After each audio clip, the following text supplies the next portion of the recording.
Made a mistake again, guys. Great start. Wait a minute. Let's see if I can get myself in here fully. All right, friends, my apologies. Trying to do my best to get going on time tonight.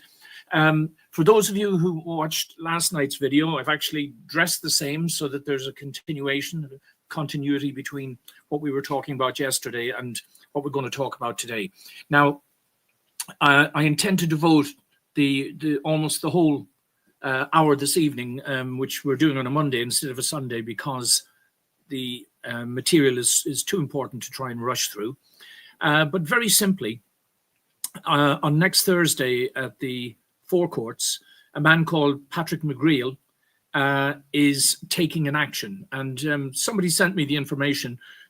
And what we're going to do tonight is, it doesn't really matter if you didn't see part one, which was yesterday's video. If you didn't see that, don't worry, because we'll cover everything in sufficient detail this evening. And then, of course, those of you that want to can take, copy the video, send it on to anybody who may be interested. If anybody happens to know Patrick McGreal, please refer him to this video. Anyway, guys, so let's see. Now, first of all, this was the slide title yesterday, and I'm going to just because I'm not the world's expert at all of this social media, I'm just going to bang through. Those of you that saw this yesterday, we're not going to stop. We're just going to fly through. If we get a picture of Mr. McGreal, I'll show that to you, but I've got him in later on anyway. So this was yesterday's presentation. Yep, we just keep banging through there, and the presidential elections in Ireland, the farce. All right, so I'll pull this up just for a moment, guys. This was the subject material mainly yesterday. I did a couple of commentaries on the situation in Gaza. God bless the people who managed to get the hostages home, and so on. Let's hope it's the start of a new beginning for everyone concerned. But anyway, this is Mr.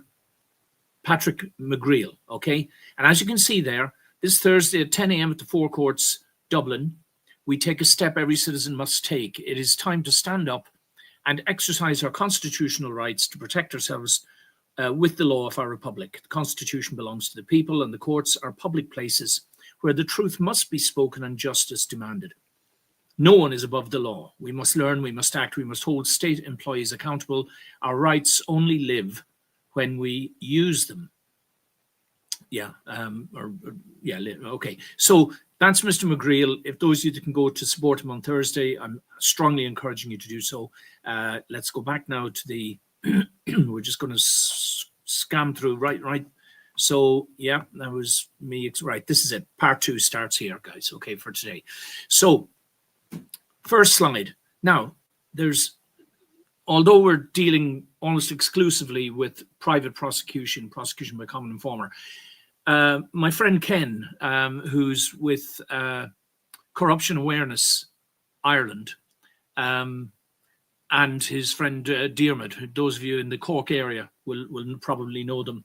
They've been at the pro-justice enterprise for many, many years. Anyway, to cut a long story short, I just want to make a quick point, guys. So I'm going to play a short video. These are stills, of course, taken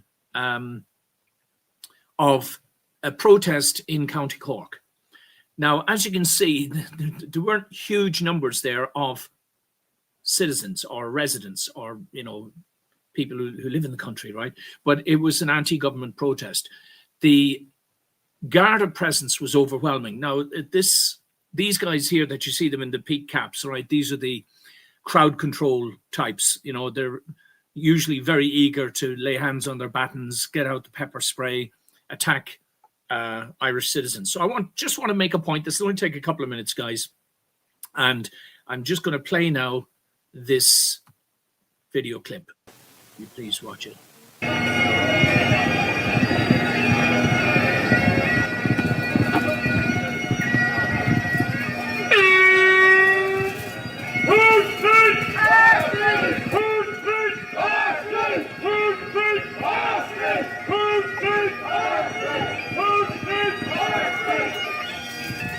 Look how many police we have. How many guards?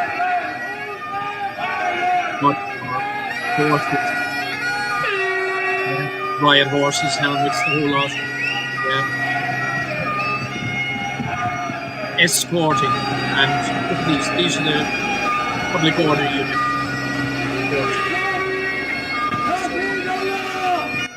I don't know if you can hear me very well over all of the racket, but that's basically it. As you can see, plenty and plenty of guards. Now, what's the point I'm making, right? Well, you know already that there are moves afoot to take down Irish tricolours. Apparently, I saw this now in a post this week, that hundreds of Irish tricolours that people had bothered to purchase and then put up on flagpoles. I mean, this is the national flag of Ireland. For God's sake, if you can't fly it in Ireland, where can you? You know. Hello, Lizzie. Nice to see you.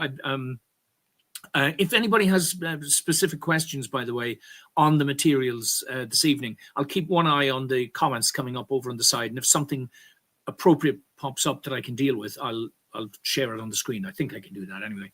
Anyway, to get back to the point, yes, so all of these tricolours were taken down by order, you know, councils, I assume, and were burned. Now, in some countries, you burn the flag and it's a criminal offence, you know.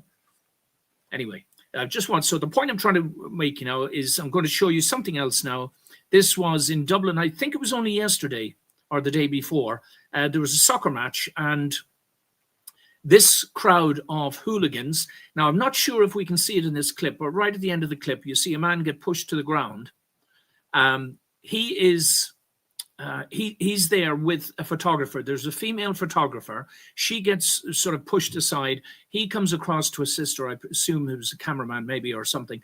Anyway, he gets pushed to the ground, and there is a clip. I don't know if it's in this one, but you see a clip where a guy walking past him and lifts his leg up and kicks him in the head as he goes past him. You know, I mean, like a full, like sort of semi-roundhouse kick sort of thing you'd see in a action movie, you know. So, you know, no messing around. Now, the question I'm going to put, obviously, is where's all the Garda presence for these yahoos?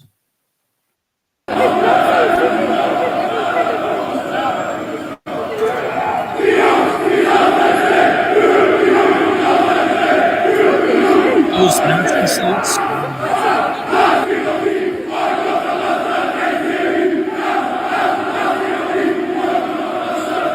There's the photographer he's doing the left.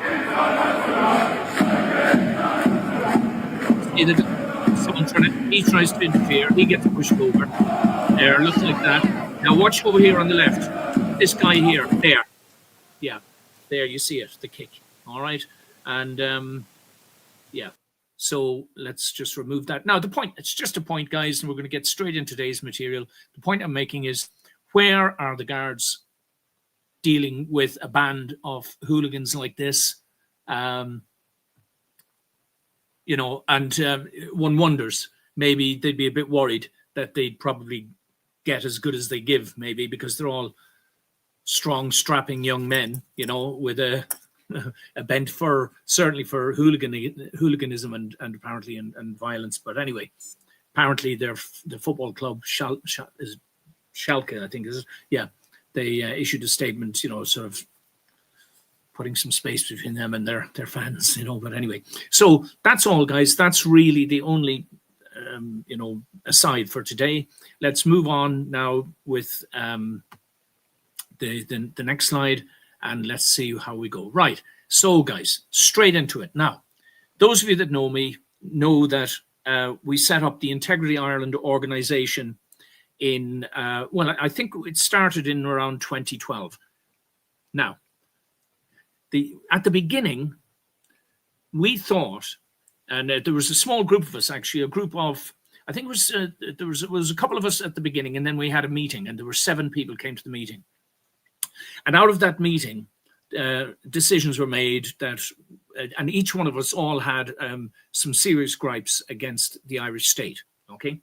So we, to keep it simple, because I don't want to get into too much history here, but one of the founders, one of the people at that meeting, at that first meeting, had been tangled up in the Irish legal system at that time for 17 years. Now, interestingly, I now have been tangled up with the legal system in Ireland for about 18 years. When I say tangled up, you know, the main difference is that, and it was something I suggested right at the very beginning, well, you know, do you want to keep doing the same thing for another 17 years, or should we try something different? So we realized that there was a very serious problem, but we thought that it was a case of a few very bad rotten apples in the barrel, okay? But in fact, what we've discovered, the more truer statement is, no, it's the barrel that is rotten. And even if you put good apples into it, they will become corrupted. In other words, the system is structured in such a way that it's almost impossible to advance in a career working for the state without becoming a corrupt individual, amoral, devious, complicit. And now the interesting thing is, once I remember saying this about the guards, if you meet a guard who's been in the police for 30 years and he's still either a Garda or a sergeant, then he is either stupid or honest, okay? Because the devious ones get promoted, all right? And an interesting fact as well that not many people know, that even the Garda commissioner, he can't promote anybody above the rank of superintendent. After that, they are political appointees. Now, isn't that interesting? Think about that, guys. Makes it nonsense, the whole idea of separation of powers and all the rest of it, okay? So what are we doing here, guys? What I'm saying to you is go to the Integrity Ireland website, okay? It's a mine of information. I don't know how many pages at the moment, probably 60, 70, maybe pages of information in there, and forms and ideas and, you know, case studies. Now, I just leave it sitting up there. I haven't added much to it now in the last few years, but it's there as a resource for anybody who wants to use it. And I'm going to point out one of these resources today, and I'd be obliged if someone could draw Mr. McGreal's attention to this, because there's stuff here will save you all reinventing the wheel twice round, okay? So he's promoting this idea that you can prosecute wrongdoers who work for the state, and he's absolutely right. Now, what you do then, so let's pull this up. I want you to go into the Integrity Ireland website. You go to resources and links. You see that top right there? You click on that, and what will happen is you get a drop-down menu that's there on the left-hand side, and on the drop-down menu you see court and CI forms. That's Common Informer forms, okay? The book on the right there, DIY Justice in Ireland, is the little booklet that actually explains all this, guys, all right? So you'll see that pop up during this presentation. So you go to court and Common Informer forms, and what do we find? Right, first of all, now we're going to talk a little bit here, guys, about this. Let's see, I'll disappear myself just for a second. The beauty of this process, if it's done correctly and you don't run into the obstructions which will come, I mean, I assure you, because the system, you see, it's the Achilles heel of the Irish justice system. It remains in law, and I'll explain to you why it remains in law in a moment, guys. But basically, we're going to go back first of all to 1851. I'll pull myself up here for a second. I'll just explain something here. So the first question is, well, what is this bloody law? You know, this prosecute in your own name law, and what, it's free and you can do it in one day? What? This sounds too good to be true, you know? You don't need lawyers. You don't have to go to the police. You know, you don't even have to go to the court service. As a matter of fact, it'd be a mistake if you do. You just surprise them, you arrive. So how did this all start? Well, the short history is that back in the time when Britain officially ruled Ireland, as opposed to unofficially, when they only had so many magistrates, magistrate being a judge, okay? And some of them would travel. They'd travel around different districts. And so one would arrive on a Tuesday or a Thursday or whatever it was, and they would hold court, okay? And it might not even be in a real courtroom. It might be in a hotel or even a church or somewhere like that. But say, for example, you're a farmer and your neighbor has, let's just say, stole your cow or something, okay? What you could do was you could walk in front of the magistrate. You didn't have to report the issue to the police, you know. You could walk straight in front of the magistrate and say, you would give them information, and you would say, Freddie Murphy there stole my cow, Judge. And the judge would say, really, is that so? And you'd have your brother or your uncle or someone there and say, yes, I saw him do it as well. So now you've established a high likelihood that a crime has taken place. All right. It doesn't have to be, you're not actually proving your case. You just have to lay out to the judge that a crime has been committed by someone. And the judge in that scenario, the magistrate, right, was duty bound to issue a summons. So the judge then signs a summons and says, bring this Freddie Murphy fella in front of me. And my apologies to any Freddie Murphys out there, okay? So bring this Freddie Murphy, and the person who levied the information would act as the prosecutor. No barristers, no lawyers, nothing. You just stand there and you say, that's him, Judge. He's the guy who stole my cow. And I want you, because you're the law, I want you to do something about it. And the judge, of course, could order him to return the cow, order compensation, or even put the guy in jail. All right. Now, believe it or not, that law still stands today. It's called prosecuting by common informer. The law, which I'll show you a little bit later, is the Petty Sessions. It's Section 10, sorry, Section 10 of the Petty Sessions Ireland Act 1851. All right. And you might say, well, that's old law. Surely that's still not in force. Actually, it's a very interesting story. We'll go into that in a few minutes. So let's go back now to the drop-down menu. So you can see here on that page, you see these this list. So the common informer forms. The first one is form 15.3 information. It's a one-page thing. Now, we redid the court service versions because we did a better version. It's easier to read. And we very cheekily put Copyright Integrity Ireland bottom left. And you want to see the results, the reactions of some of the clerks when we go in. I know at the early stages, we thought we had to go through the court service. So we'd hand in these things, scribbling out the word Integrity Ireland as if it was a swear word, you know. So what's the matter? You know, your form is, you know, it's too convoluted, it's too complicated. This is exactly the same thing, you know. And another thing we'd do as well is we'd sign and witness them ourselves, you see, because you don't need a lawyer to do this, okay? So let's have a look at these. So that's the first one, that's the information. So let's pretend it's that scenario I just talked about. So in that first form, I'm not going to show you the forms, guys, because you can go and click it and look at them for yourselves, okay? So you have your name and your address, and then you say, Freddie Murphy stole my cow, right? And then you sign it. I swear I'm telling the truth, you know? And you basically walk in and you hand that form in directly to the district court judge, okay? Now, if you want to save yourself some time, you also fill out the form 15.1, which is a direction for Freddie Murphy to appear in court. But that has to be signed by the judge before it can be served on Mr. Murphy. And by served, you know, it's basically you just have to make sure that you can prove that he got the document. Nowadays, you can do emails. We've set precedents on this now. You don't have to go around everywhere doing everything by registered post and getting signatures, because even, you know, the system it's too easily corrupted. And, you know, I've had people turn up in court against me and tell a judge, oh, yeah, someone's manning to be here, and here's the proof of postage and all this sort. They posted it to one of their own friends who signed for it. And luckily, I was able to go and get the signature from the post office. And it was an ex-Garda sergeant living out in Achill, of all places, a friend of Enda Kenny's. And he'd signed it in his own name, the bloody idiot. John Cafferkey. Hope you're doing well, John, you know. Anyway, so I took that proofs back into the court and I said, look, this is outright criminal fraud.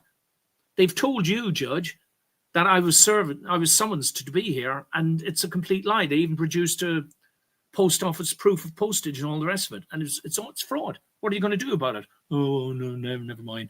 It was all just brushed aside, ignored. Anyway, that's an aside. So the other two documents here that are the personal declaration to accompany a common informer application, and the generic statement to accompany a common informer application. They're sort of similar, but again, we're going to look at one of them in a few minutes, guys, so that you understand what this is about.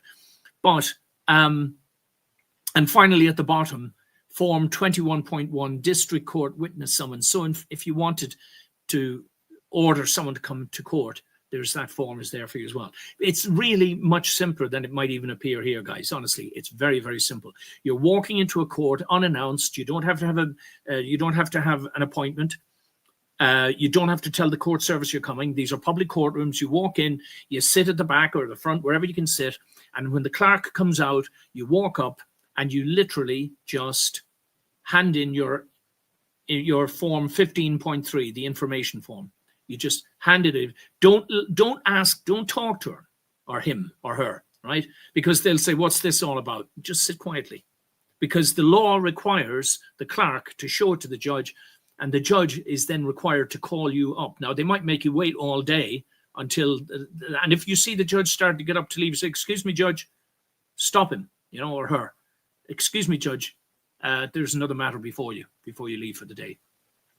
And they're duty bound to deal with it, guys. That's their jobs. Now, I know those of you that know me and know the trials and travails I've been through with the Irish justice system and the amount of judges that have got up and walked out on us trying to do this system. But that doesn't mean you shouldn't do it, guys, because part of the reason is they were able to isolate me. There weren't enough people who understood what was going on. That's why I wrote the book afterwards.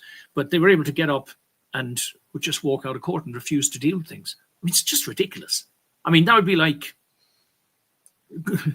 going into a restaurant, paying up front for your meal, and then the chef just walking out and not doing any cooking. You just can't, And these are lawyers. These are professional lawyers. They know exactly what they're doing. They're criminal miscreants. That's why we wrote another book, which I'll show you in a while, Criminality in the Irish Courts: The Absence of the Rule of Law, where we name 40 different serving judges who are committing criminal offences on a regular basis, and nobody is doing a damn thing about it. And that's why what Patrick McGreal is doing, I'm quite enthusiastic about it. I won't be able to be there myself on Thursday, guys. I'm sorry to say. Otherwise, I would have loved to have been there and done anything I could to help. But if he is seizing the initiative here, and if you go back to look at part one, he does a video clip, or go and look on TikTok, you might be able to find him. It's only a short clip, though. He's just encouraging people to come on the Thursday, and he's going to show you how to do this. So anything that addresses the rampant corruption and criminality in the Irish courts, I'm 100% for, guys. And I have no fear saying any of this, guys, because it's all 100% true. All right. So let's move on. Let's keep going. So yes, now, here we go. So on that page, which is, this is the Common Informer page that you've clicked on, okay, where the drop-down menu is below the book there, guys. I couldn't get it all on one screenshot.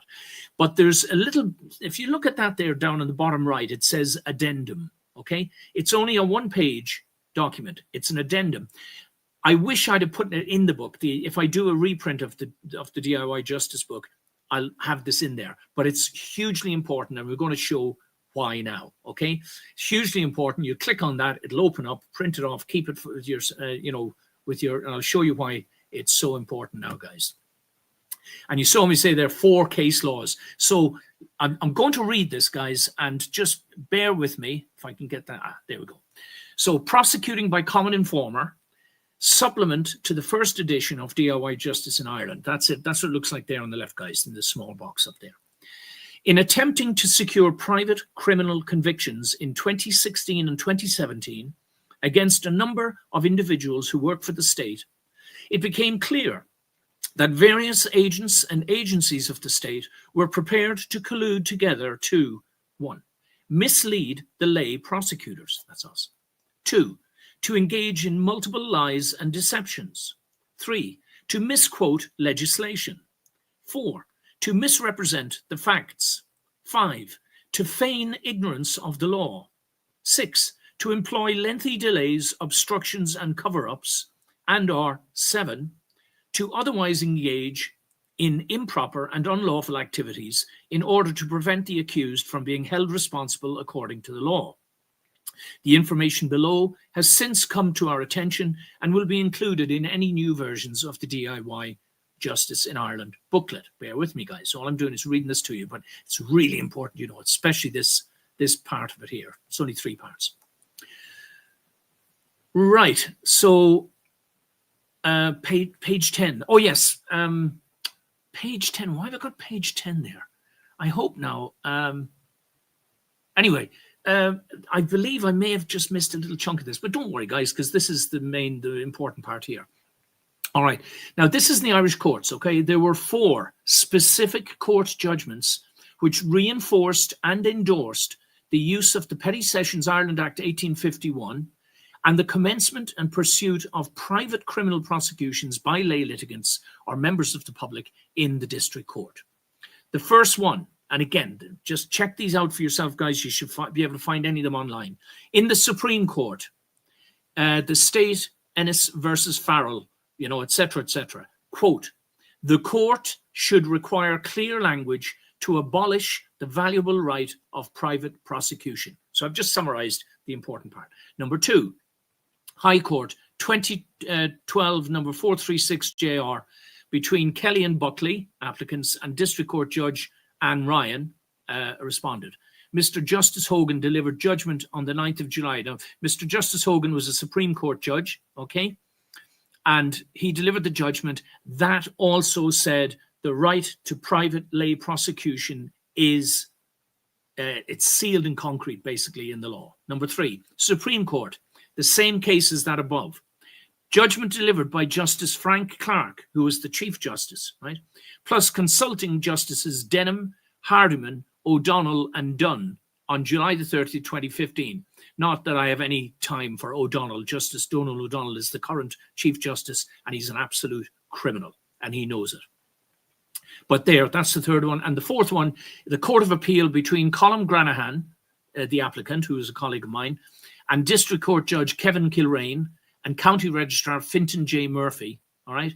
And this was Justices Ryan, McKechnie, Hogan, the judgment delivered on the 5th of July, 2016, with the right to common informer prosecutions endorsed again. So there's the 4 case laws. So when anybody says to you, oh, yeah, you can't, which they did try with us. They tried to tell us it was out of date. They tried to, and even a couple of barristers tried to come in and dismiss it and say, oh, no, it's a mistake, Judge. These litigants shouldn't be here. This should go to the DPP, or this should be done by the guards, all that sort of nonsense. So we got all the, and we said, no. The Supreme Court has ruled on this several times. And, you know, so basically shut up and sit down, you know. Okay. Yes, report of the Public Prosecution System Study Group. I think all I did, believe it or not, guys, I think I switched those 2 slides around. That's what's happened. Yeah. So in 1998, this is a report on the public prosecution system in 1988. Quote, any individual can commence any prosecution, indictable or summary. Very briefly, summary is low-scale criminal offences. Indictable is higher scale, which have to go to the circuit court or the High Court, okay? Summary offences stay in the district court, low-level ones, right? So anyone can commence any prosecution in his or her own name as a common informer. This is a common law power or right which predates the Constitution, but has been carried through by it. Whoever commences a prosecution, only the DPP can continue it on indictment. Now, I'll explain this in a second, guys. It's quite important. The DPP has no power to stop a summary prosecution or the institution of proceedings by a common informer for an indictable prosecution in the district court. Now, I'm not quite finished here with this, guys. A couple of things for those of you who may not know the difference. I'll simplify it like this because, oh God, the law, all these convoluted gobbledygook, pseudo-Latin words and legalese nonsense. Look, I'm just going to describe what happens in the Irish courts very quickly, all right? Summary offences are low-level offences. Now, for example, it's a criminal offence to be speeding in your car, but that's a summary offence. it means it can be dealt with in the district court, okay? If it fits tightly into that category, there's no other court that it can be dealt with, all right? Now, on the other hand, if you've been speeding and let's say you injure someone, okay, that would then be an indictable offence, which means it's more serious. That's all it means. But as a lay prosecutor, let's say someone hit me with their car, right? And I decided instead of waiting for the guards or the DPP or anyone else to do it, I take a common informer against them. It's an indictable offence, right? As it says here, no one can stop you going into the district court to start the proceedings, all right? Even if it gets moved up to the circuit court, at that point, the DPP takes over, but you can start it, guys, all right? But if it's a summary offence, the lower level offence, you can start it and you can finish it. You are the prosecutor. No one else is involved, just you, the accused, and the judge. All right, guys, I hope you understand this, all right? It's super, super important. Yeah, I got those 2 slides back to front, my mistake, okay? And this is another part of the proofs, all right? In this book, which is the Law Society's manual. By the way, those books at the top, they're all books that I produced for the pro-justice movement, okay? Take your time, look at them. The S.O.S guide on the right. It was the first one we did. It's a big 360-page. It's the sort of thing you could throw at a judge with a reasonable chance of giving him a pretty good fright, you know. But we'll talk about those maybe in a moment if we have time. Right, time goes so quick, doesn't it? So the 3rd edition of Criminal Litigation by the Law Society of Ireland on page 133. In the vast majority of cases, proceedings for purely summary offences must be instituted within 6 months of the date of the incident. Now, that's a generalisation, okay? An exception to this rule is summary offences alleged to have been committed by a member of an Garda Síochána, which extends that time to 12 months. And in May 2017, it was extended again to 18 months. So in other words, let's say a member of an Garda Síochána threatens you, harasses you, gives you a clip around the ear or something like that. Technically, it's an assault. If that was a normal member of the public, you'd only have 6 months to lodge your prosecution. But if it's a guard, you've got up to 18 months to do it. Why aren't people doing it is the question, right? Right, let's keep going. I hope to God we're not going to have to do part 3 at this rate. And then here's the last bit of very important information.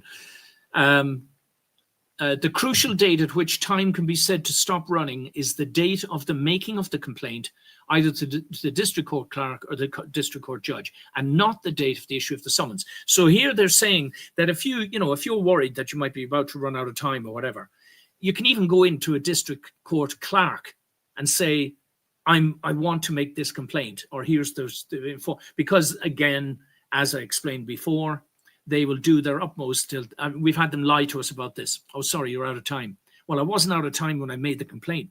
I'm out of time because 7 judges in a row refused to deal with this. And now they were in front of you, the 8th judge, his name was Walsh up in Dublin. And he said, oh, you're 1 day out of time. Sorry, I can't do anything. And he threw it out. Now, we came back later because when we found out that this, we didn't know the law well enough at the time. But they do. They know exactly what they're doing. And they're committing all these criminal offences on a regular basis. And page 114 in the Law Society's manual, right? Judges are not exempt from having common informer criminal complaints made against them in the district court. Why aren't more of us doing it, my friends? All right. So here we go. Now we're going back in, and I'm going to have a look now at the personal declaration, just so that you get the idea. Now, this is something that I made. And it's one of 2 forms. You can go in and look at the other one yourself, okay? And it's very simple. You print it off. You just put your name in the top there, right? And what you're saying is, I'm now submitting to the court this application for the issue of summonses as per the legislation outlined in the Petty Sessions Ireland Act 1851, as supported and endorsed by, and then we've got A, B, C, and there would be D now, the 4 case laws I showed you just now, okay? I wish it noted that I have supplied the informations on Form 15.3 in common language. In other words, don't worry if you don't know all of the gobbledygook that these gurriers use to keep you confused. You write it in plain English, yeah? And you can do it in your own hand, freehand, I wish it noted that I have supplied the informations in common language as required by legislation and precedent, and have accompanied the same with Form 15.1 for the issue of a summons. Just 1 second, guys. Suddenly got very cold here. Now, so this is a form you print off and you use it yourself. Now, this is self-evident, but we'll read it. I respectfully draw the attention of the court that according to common law, to current legislation, to long-standing precedent, and to the aforesaid Superior Court rulings, that provided I have demonstrated prima facie evidence, that means a reasonable standard, you know, that clear evidence of the crime alleged, that this court is obliged to issue said summons without further delay or prevarication. And I respectfully require that it does so. We shouldn't be frightened or intimidated by these people, guys. A lot of them are the lowest of the low, morally speaking. You know, they're in high positions of power and authority because they are the lowest of the low, unfortunately. There are very few rare exceptions to this truism. I further note that the court service has sent a comprehensive memo in 2015 to all district court judges advising them of the procedures and protocols to be followed, and that should there be any doubt or confusion on the part of this court as to how to proceed, because they pretend that they're confused and will delay it and adjourn and all this sort of nonsense. You don't let them do that, you know. That I hold in my possession details of the aforesaid legislation, legal precedents, and Superior Court rulings for the information of this court, for the prompt and speedy advancement of this case. In other words, don't try and pull a fast one. Don't try and treat me like a fool or a moron. Do your job, follow the law, and deal with my complaint. This is the same form. This is the bottom of it. In light of a number of previous difficulties in advancing legitimate private prosecutions via the Irish district courts, I regret I must respectfully advise this court that in the event that any officer of this court attempts to improperly obstruct, delay, forestall, or otherwise prevent this matter from advancing today, that any such action may be interpreted either or as, these are 4 criminal offences, guys. Number 1, a corrupt act or misconduct in public office. Go and look them up. Number 2, an act of conspiracy, criminal conspiracy. Number 3, an attempt to pervert the course of justice, and or number 4, an attempt to interfere in the administration of justice. Now, this is their wording for crimes in statute law, okay, that you can find. And of course, if anybody, and an officer of the court means the bailiffs, the guards that are in there, the clerks, the registrars, and you know, the county registrar, anyone like that, they're all officers of the court. Anyone acting in an official capacity, court service, for example, and so on, right? And at the bottom, those 4 are each criminal offences as against Section 1 of the Prevention of Corruption Act 1906 and or Section 41 of the Criminal Justice Act 1999 or Section 7.1 of the Criminal Justice Act 2006 respectively, which will result in the appropriate action being taken according to law. You're warning them. Don't mess me around. Don't try any of your devious, dirty tricks, because if you do, the appropriate action will be taken. That's a handy way of saying, I'm not going to just sit down and leave it. Because, of course, anyone committing a crime against you can have a common informer served against them as well, all right, for interfering in your original common informer. Right. The man who knows how to make a citizen's arrest. This was, now, the reason I brought this in, guys, is because some people get confused, including the Irish Times in this case. I had taken common informer against 4 Gardaí and 2 Garda ombudsman officers. So the guards had beaten me up in a court. They fractured my thumb, gave me a hernia, tore my rotator cuff in my shoulder. Again, completely unlawful. It was a violent, unlawful assault because Judge Alan, what's his name? Never mind his name now anyway. But Alan Mitchell, just nodded his head like that because they were using the system to harass me, dragging me all the way up from Mayo on jumped up driving charges. Absolute liars, you know, just ridiculous. I had all my documents with me and I said, will you at least just, this is the 4th time I've been here, Judge, will you know, the prosecuting guard isn't turning up. I've got all my paperwork. What's going on? Blah, blah, blah. And he just went like that. And the buffaloes came in and people videoed them. And believe it or not, the guards came in afterwards and took everyone's phones off them and deleted the evidence. That's 10 years in jail for you and me, guys. Anyway, this is what the Irish Times said at the time. Manning, a retired teacher, has been in many courts. In the beginning, he was there with other members of his group, Integrity Ireland, to protest against home repossessions in Mayo. More recently, however, he has begun to use an obscure, what we've just been talking about, legal provision dating from Victorian times, which allows private citizens to criminally prosecute those they believe have broken the law. Under the 1851 Possessions Act, a person can ask a judge to issue a summons for a suspected lawbreaker. You don't even have to prove it, guys. You know, the trial comes afterwards, yeah? A Garda or lawyer is not required. The standard of evidence necessary for issuing a summons is quite low. Please listen, guys, all right? We could all be doing this. Now, the reason I put up there, not technically a citizen's arrest. Citizen's arrest is different, guys, all right? I think I've got something about that here in a moment. Citizen's arrest and a private prosecution are two completely different things. And the Irish Times got the heading all wrong. But anyway, it got me some good coverage. So, dealing with citizen's arrest now, Stephen Manning, a candidate in the 2016 general election, asked Mr. Justice Michael McGrath, another absolute criminal up there in the superior courts, as well as a solicitor for the DPP and a barrister, to accompany him to a Garda station where he could effect a citizen's arrest. So I literally told this High Court judge, I'd written to him in advance, and I said, if you keep this nonsense up, the amount of crimes committed, in his courts over a series of about 2.5 years. And I said, you keep this up, I'm going to arrest you. So I looked up the legislation, guys. It's a little bit small for me to read clearly on my screen, but feel free to take your time. I'll summarize it as simple as this, guys. If you, as a citizen, right, a layperson out on the street, see someone committing a criminal offense, now, you know, they talk about arrestable offenses. So if it's serious, now, and any offenses the judges are committing are arrestable offenses because it's perverting the course of justice. So you can basically rugby tackle them and sit on them, and you hold them until a guard arrives, and then you transfer them into the jurisdiction. Or you can put your hand on their shoulder. It's what I did with this solicitor in the High Court.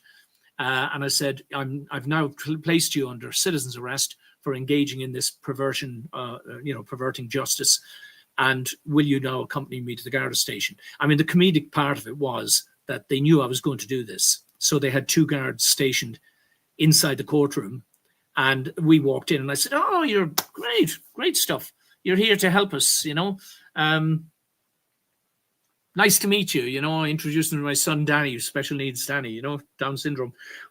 I said, if you need extra help, Danny can help you. I said, you're here, aren't you, for the, I said, you've heard about the citizens arresting. They went, yeah. I said, oh, great. So you're here to take jurisdiction for the arrest when I do it, huh? No, you know. And when it happened, and I said, right, Michael McGrath, I'm now placing you under citizen's arrest. The courtroom was packed, reporters and everything in it, the whole lot. And then I turned to the 2 guards and I said, guards, are you ready now, please, to take them into custody, take them into custody? They went, no. They can't get into their heads. I'd even given them a slip of paper with the Section 37 of the whatever act it is. So they knew exactly what they were required to do by law. Following up, I then wrote to the Garda Commissioner, Drew Harris at the time, and I said, look, I said, if I wanted to be awkward here, I could be lodging criminal complaints against the 2 guards who refused to do their duty, you know, or doing common informers against them for refusing to take these criminals and liars into custody. So would you please inform all of the guards in Ireland what their obligations are under this section of the law, you know? And I sent it to him. And I said, now, if however, you're too busy, I'm sure you're very busy, sir, don't worry, because if it hasn't been done within the week, we'll do it. And so we did. It was shortly after that they removed all of the email addresses of all the Garda stations in Ireland. We emailed them all. We said, here, just so that you all know, if this happens in court, if a lay litigant arrests a judge, a criminal judge, you guards are obliged to take them into custody. That's what the law says. Why aren't you doing it? Well, the obvious answer is because they're all in on the same great scam. What's this now? And see how much more we've got to do. Yes, these were just, again, news stories at the time. And at the bottom, the indictment application for public inquiry into state-sponsored criminality in Ireland. That's this book here, guys. Yeah, we've got time. I think I'm just going to read the what it was. You see, it's done up like a pint of Guinness because I sent copies to the European courts and the European Commission, and I wanted them to know it was from Ireland to make it look like a pint of Guinness. But I believe I've summarized some of these things. Yes, here we are. This is the summary of that. It's only a little, again, it's a tenner, I think, online or something like that. It's a little booklet, you know. This was the blurb, if you like, the summary about it. There are mechanisms in place, they tell us, by which we are supposed to be able to guarantee the rule of law in this state, which is how and why we remain members of the United Nations, the Council of Europe, and the EU. In other words, if we don't have the rule of law, we're not supposed to be in any of these institutions. But these mechanisms depend on honest people doing their jobs. Police, lawyers, senior civil servants, judges, TDs, ministers, and even the president too, all have the power and the responsibility to ensure the rule of law and the protection of our fundamental rights. Unfortunately, there are far too many shady incentives to protect those in power, no matter how corrupt or dysfunctional they may be. And if there's one thing the modern Irish state has become expert at, it is the active facilitation and cover-ups of political, white-collar and regulatory crime. In fact, we could very well be the world leaders in those dark arts by now, and all the while, the pretense of Irish democracy and accountability is paraded on the world stage with cunningly disarming, diddly-dee Irish charm. This small booklet is a serious, damning indictment of the toxic culture that permeates the Irish political and legal world. It asks and demands that the Irish government abides by the rule of law by first of all acknowledging the multiple documented proofs of serious criminal wrongdoing by senior officials and office holders who continue to act with brass-necked impunity and contempt for the law, the Constitution, and for our fundamental human rights. The law requires that these people are either reformed or replaced, gone, sacked, fined, imprisoned, or whatever will ensure that the frauds, the deceptions, the corruption, the thefts of land, of public resources and monies, the perjuries, the lies and forgeries, the frame-ups and targeting of otherwise decent people, the conspiracies and rampant rule-breaking in the courts, that all of this shameful, disreputable activity stops right now. The government is obliged by law to act on this application for public inquiry. So the indictment booklet, guys, is the same application I made to the Houses of the Oireachtas, and according to their own laws, they were required to act on it, okay? Whether I can't really see whether they will, I can't really see the last couple of words up there. I'm very sorry. Whether they will or they don't, whatever, will probably all come down to what they think they can get away with while the public is distracted elsewhere. The very fact that they can dismiss outright any complaints or applications that actually name any alleged offender should be warning enough. Over 10 years of systemic stonewalling should seal the deal. They have this written into the rules. If you make a complaint, a formal complaint to the Houses of the Oireachtas, and you name someone, that's just, they can justify throwing your complaint out because you've identified the person. It's madness, guys. And it's worse than that. They can vote documents out of existence if it's awkward. It's really unbelievable. If we are to live in an autocratic regime where the rule of law only applies to those of us who are gullible enough or complicit enough to never raise a dissenting voice, then we really need to start thinking of our children's futures and of all those who came before us and suffered and died for a better world. Who are we to just give it all away to a shower of career miscreants and moral deviance? This book contains our arguments for why the Irish state, and particularly the Irish courts, are colluding unlawfully and immorally with the full knowledge and complicity of the establishment. It shows how the rule of law has effectively been replaced by a fog of misdirection and political deceit, and why we urgently need some honest courts that do not operate as commercial franchises with the common agenda of protecting the status quo. This little book also details the arguments and legal reasonings for the setting up of the People's Tribunal of Ireland, etc., etc. Spend a tenner, buy this book, educate yourself and lobby your TD. Never mind lobbying the TDs, just take common informers against them. Start thinking about our country in real terms. Do we really want a bunch of gumbeans running the place forever. Okay, I think it speaks for itself, guys. How are we doing? All right, we're wrapping up, guys, almost on time, which is great. I've dropped this in most weeks, guys. This is the inside of the recent book, Crisis Color Coup.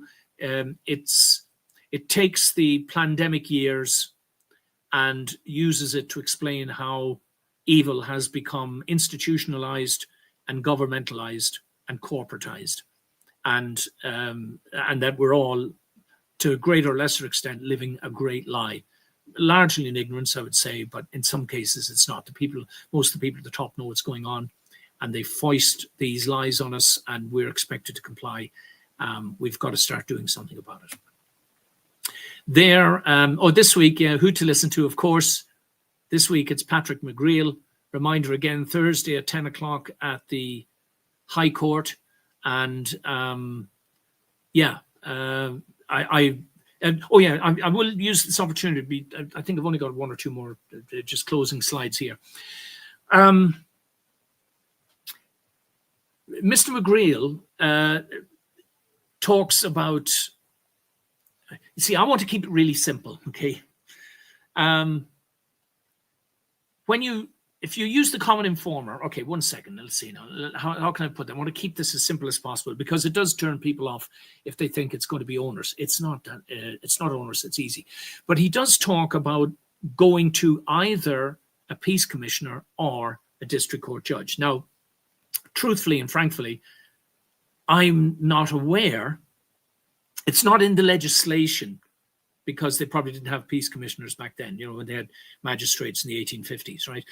But if you have a choice between going in front of a district court judge who's been politically appointed and is likely utterly corrupt, a career scammer, as I say, career liars and moral deviants, or a peace commissioner who's more likely to be a member of the local community, who's sort of used to signing documents for people, usually for, sometimes it's for free, sometimes it's only, a tenner or something, and you get a signature. If you can get your documents authorized before you go into the court that way, that's what I would suggest, because you're probably much better off. Now, no doubt, if you start doing that, or if people start doing this en masse, there will be a diktat will come from above in advising all of the peace commissioners, who are also selected through a sort of an internal process. You have to be an insider or politically connected or whatever, usually. So no doubt, just the same way we ambushed them with the common informers, they didn't know what to do. Judges kept running out of their courts, as I've told you, right?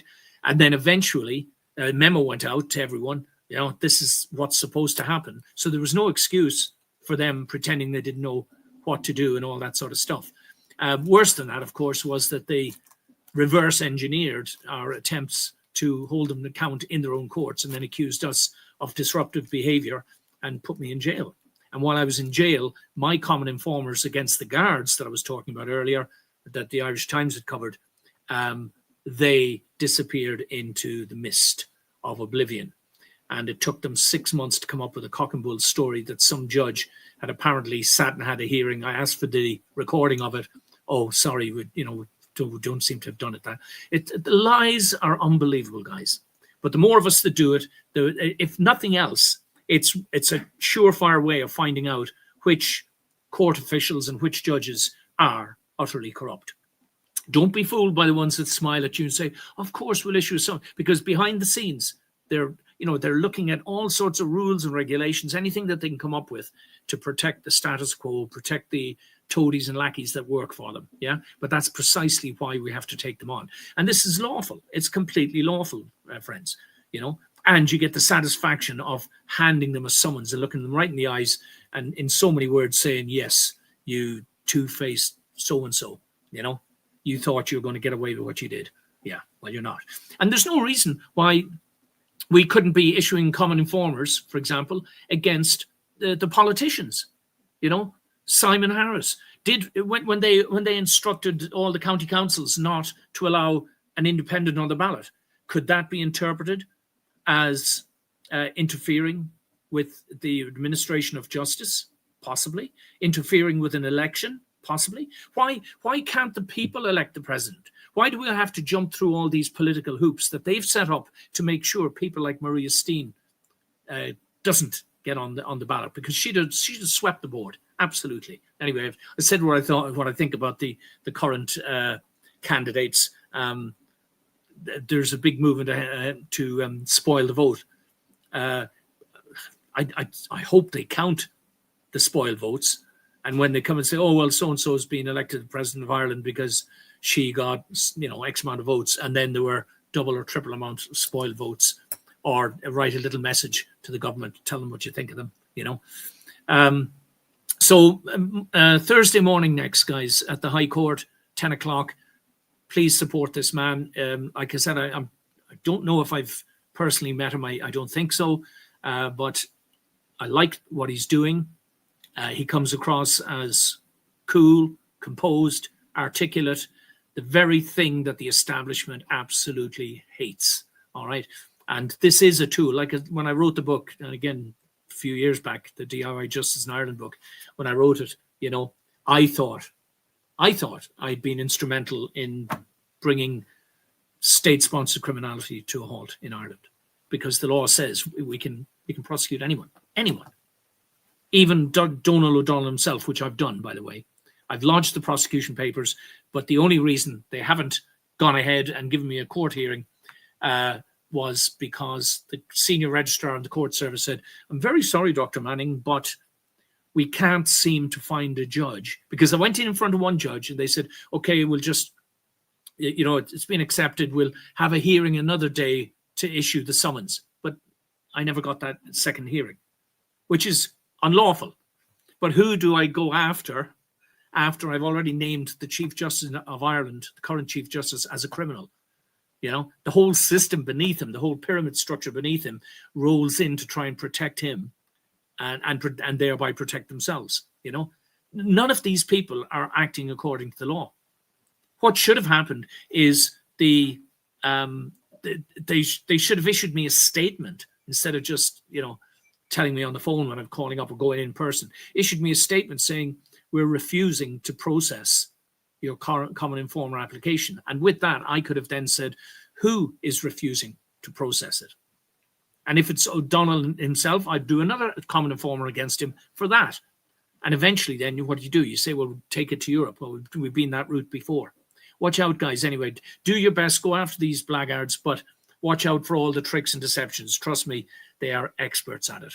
Okay, so yes, this other one I also put in most weeks. Our rights come from God, not government. Okay, this is hugely important. There was no government of the Garden of Eden, was there? Yeah. So if that's what we're trying to get back to, the kingdom of heaven on earth, I can assure you it's not through servicing or serving or funding or voting for autocratic top-down systems that require you to surrender your morality, to do as you're told in order to get the rewards of this world. Okay. And there, finally, guys, this is the last slide. And I thank you all again for your time and attention tonight. I hope I conveyed to you the importance of this common informer process, its availability. It doesn't cost you anything. There's no fees. Don't let them tell you there's fees. Just tell them to go jump in the lake.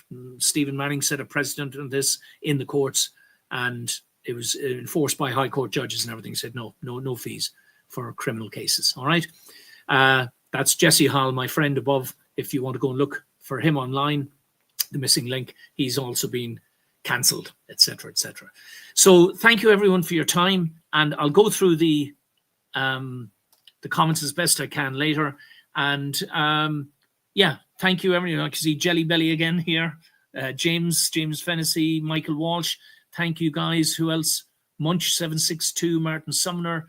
Well done, guys. Thank you for your time. Lizzie McGuire, and no doubt Nobby McNobb will make a showing too. I must go before the thing goes over an hour. God bless everyone.